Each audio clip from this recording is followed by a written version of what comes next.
It's mock draft season time here on Titans Today. We appreciate you joining us. As always, I'm your host, Jace Andrews, and we have a 2-round athletic mock draft that we're going to go through talking about who they have with the Titans at pick number 7, along with their second-round pick as well. Spoiler alert, I kind of like the second-round pick, maybe even a little more than the first-round pick. Before that, though, do have some housekeeping items to get here, as the Titans have officially hired former Bengals assistant special teams coach Colt Anderson as their special teams coordinator, reuniting him with the Tennessee Titans. Obviously, new head coach Brian Callahan, who was the OC with the Bengals. Now, this officially fills out the entire coaching staff. They have their offensive coordinator, they have the defensive coordinator, they have the head coach, and now they finally get that special teams coordinator as well. This was actually the only position that the Titans fired mid-season. Now it finally gets filled, and it's no surprise, somebody that Brian Callahan has a relation to. All right, let's kind of start to get into this mock draft here. But before I do that, I want to ask you a question. Who are you picking with the Titans' first-round pick at number 7? I want you to get down in the comment section and let me know who you would pick if you were Rand Cartham, Amy Adams-Strunk.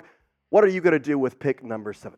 Let's see what the Athletic did. Here is their first-round top 10 picks. Caleb Williams goes number 1. Drake May goes number 2. And then Marvin Harrison gets taken by the Patriots. They don't get a quarterback. Malik Nabers goes 4. Brock Bowers goes 5. The Giants take Joe Alt just ahead of the Titans, who then settle for Olumuyiwa Fashanu at pick number 7. And I think that's where I want to start here. Olumuyiwa Fashanu is not the wrong choice in that scenario. In fact, it's honestly a choice that everybody thought they were going to make about a couple weeks ago. But then, since then, Joe Alt has kind of risen the ranks and become the top-tier offensive lineman in the first round, probably the number 1 pick for offensive tackles. Here's what the Athletic said about Olumuyiwa Fashanu. Similar situation as above, obviously talking about the Giants.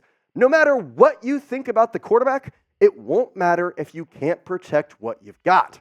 Will Levis gave the Titans reasons to be hopeful. Fashanu, a mountain of a left tackle with the movement skills to erase speed rushers, would fill a huge need. And while I 100% agree with this, I do think this draft is worst case scenario. Now, why is it worst case scenario? Because Joe Alt is the number 1 choice. That's step number 1.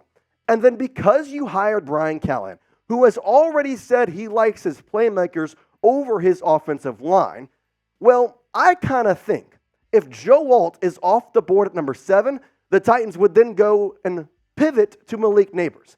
But he was off the board in that mock draft too. Okay, let's say Malik Nabers and Joe Alt aren't there. Well, then maybe Brian Callahan goes tight end Brock Bowers over Olumuyiwa Fashanu. Well, Brock Bowers was taken by the Chargers at pick 5. That's why I think this may be the worst case scenario, because seeing as which Brian Callahan, the offensive-minded head coach, really likes to have his playmakers in check, I think he might go Malik Nabers or Brock Bowers if Alt is taken. And so, given all 3 of them were taken, Olumuyiwa Fashanu is the pick. Now, I'm not going to knock Olu. I think this is a good pick. And here's what he brings to a Tennessee Titans team that really needs to fill out their offensive line. Now, he was a first-round draft grade last year. First-round draft grade. But he chose to return to Penn State for another year. Respect. He's 6'6", 319. Holy cow.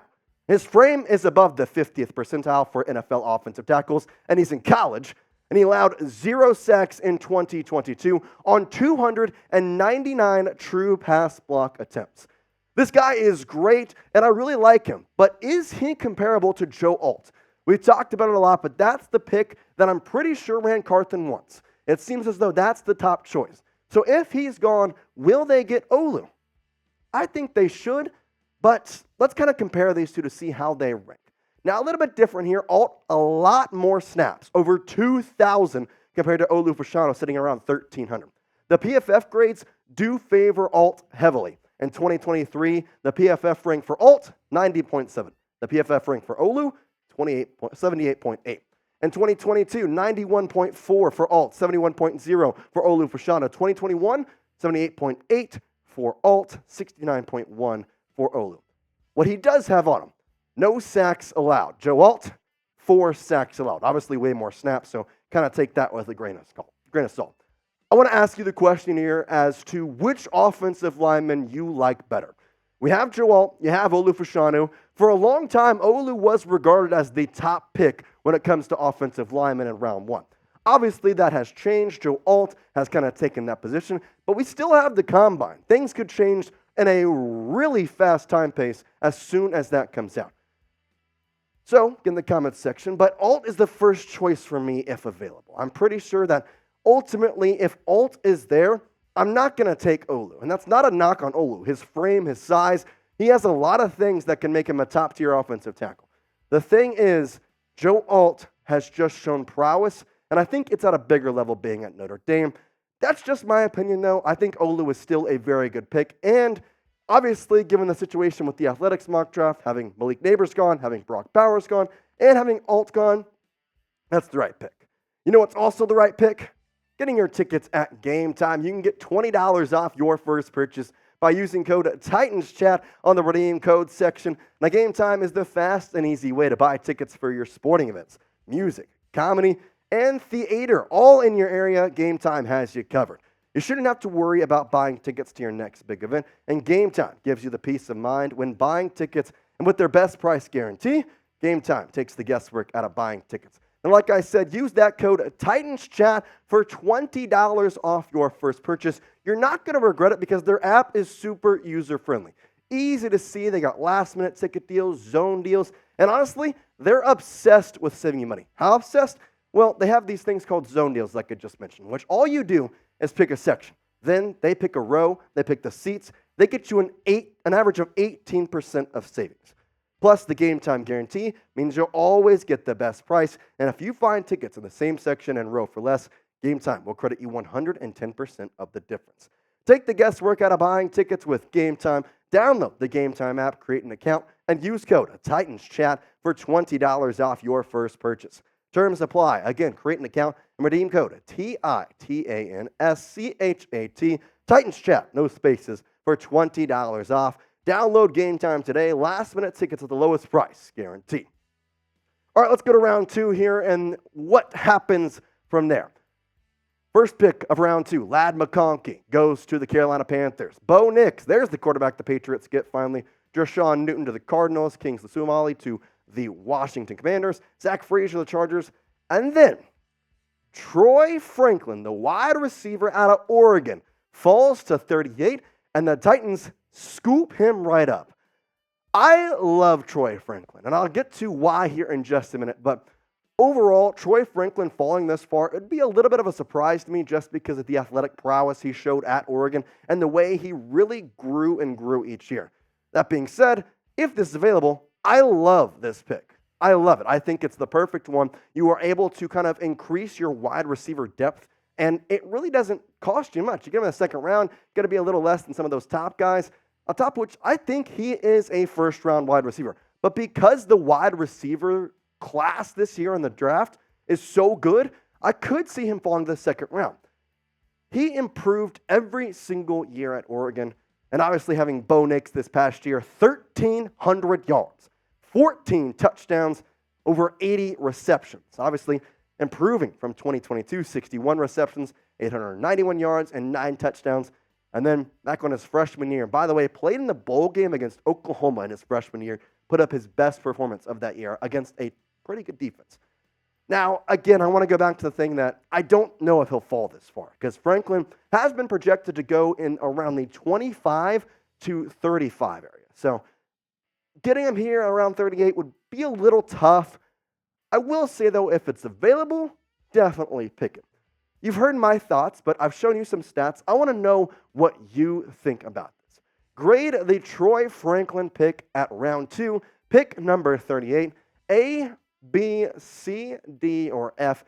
Get in the comments section and let me know. I'm curious to see what you think. All right, let's talk about a little bit of Franklin's pros and cons. Here's the good thing. Dude is as speedy as can be, which means he can separate super, super easy. He's shown that at Oregon a lot. He can go downfield. And ultimately, his release packages that he has, using his left and right foot, his agility to get around the defender, is top tier already, and he hasn't even stepped foot on an NFL field. There's a little bit of cons with that. His flexibility isn't exactly the greatest, which kind of shows why he's really inconsistent when it comes to jump balls. He's not able to highline his body, get up there in the air, and grab the ball effectively every single time. Now, that doesn't mean that he can't do it sometimes, but overall, his agility is good coming off the run on the routes, but getting up in the air, facing a defender, it creates for some problems sometimes. I do want to point this out, though.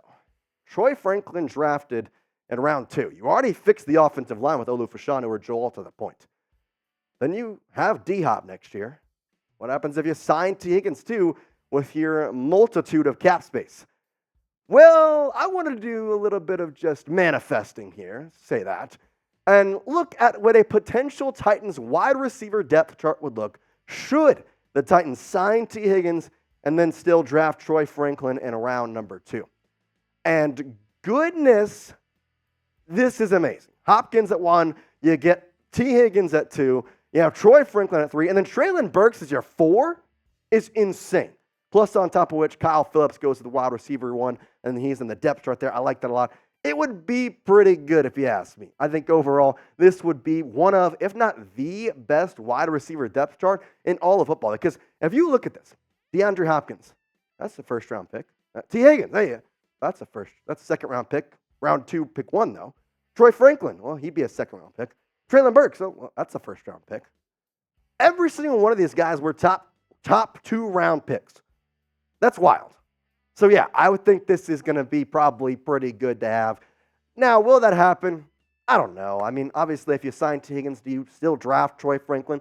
I think so, just because of how big of a bust Treylon Burks has been, which on top of which you could trade Treylon Burks. Lots of things you could do in that situation. But overall, I like the choice of Franklin if he's there. I think he has a lot of upside, and ultimately, he's a round 1 wide receiver that you get at round 2. That's just my opinion. I do appreciate y'all watching, as always. Obviously, mock draft season is here and in full swing. Draft coming up here, closer than you think. Make sure you hit that subscribe button. We're going to have draft coverage, free agency coverage, all you want for your Titans offseason right here on Titans Today. So hit that subscribe button. But for now, Titans fans, tighten up and peace out.